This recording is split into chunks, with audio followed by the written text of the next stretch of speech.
தவறான முடிவு. அவர்களுடைய கனிகளாலே அவர்களை அறிவீர்கள். மத்தேயு 7:20. 1930களில் அமெரிக்க ஐக்கிய நாட்டில் ஒரு பெரிய உற்பத்தி நிறுவனம் ஏராளமான இயந்திரங்களை தயாரித்து பிற நாடுகளுக்கு ஏற்றுமதி செய்து கொண்டிருந்தது. அந்த நேரத்தில் ஜப்பான் நாட்டிற்கு தேவைப்பட்ட ஒரு இயந்திரத்தை அந்த நிறுவனம் ஜப்பானுக்கு அனுப்பி வைத்தது.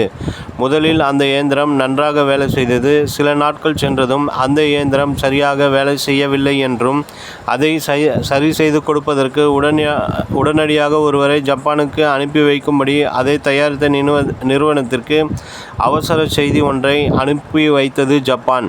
அந்த அமெரிக்க நிறுவனமும் உடனே ஒருவரை அனுப்பி வைத்தது. அந்த நபரை பார்த்ததும் ஜப்பான் மற்றொரு அவசர செய்தியை அமெரிக்க நிறுவனத்திற்கு அனுப்பியது. அந்த செய்தியில், நீங்கள் அனுப்பி வைத்திருக்கும் நபர் இளைஞராக இருக்கிறார். அதனால் தயவு கூர்ந்து கொஞ்சம் வயதான அனுபவமிக்கவரை அனுப்பி வைத்தால் நலமாக இருக்கும் என்று இருந்தது. அதற்கு அந்த அமெரிக்க நிறுவனம், நாங்கள் அனுப்பியுள்ள இளைஞரையே பயன்படுத்திக் கொள்ளுங்கள், ஏனென்றால் அந்த இயந்திரத்தை கண்டுபிடித்தவரே அவர்தான் என்று பதில் அனுப்பியது. இயேசு கலிலியா கடலோரமாய் நடந்து போகையில் மீன் பிடிக்கிறவர்களாய் இருந்த 2 சகோதரராகிய பேதுரு எனப்பட்ட சீமோனும் அவன் சகோதரன் அந்திரேயாவும் கடலில் வலை போட்டு கொண்டிருக்கிற போது அவர்களைக் கண்டு, என் பின்னே வாருங்கள், உங்களை மனுஷரை பிடிக்கிறவர்கள் ஆக்குவேன் என்றார். உடனே அவர்கள் வலைகளை விட்டு அவருக்கு பின் சென்றார்கள். ஆண்டவராகிய இயேசு மீன் பிடிக்கிற பேதுருவை தேடிச் சென்று அவரை பின்பற்றும்படி அழைப்பு விடுத்து தம்முடைய சீசராக்கினார். பேதுரு மாத்திரமல்ல, யாவரையும் ஆண்டவர் வெளி தோற்றத்தை வைத்து தெரிந்தெடுக்கவில்லை.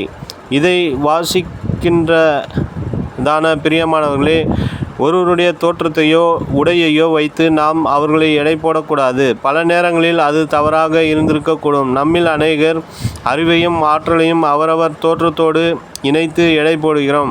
ஒருவருடைய தோற்றத்தை வைத்து அவர்களின் திறமையை நாம் அறிய முடியாது. அவர்களின் கிரியையை வைத்துத்தான் அவர்களின் குணத்தை நாம் அறிய முடியும்.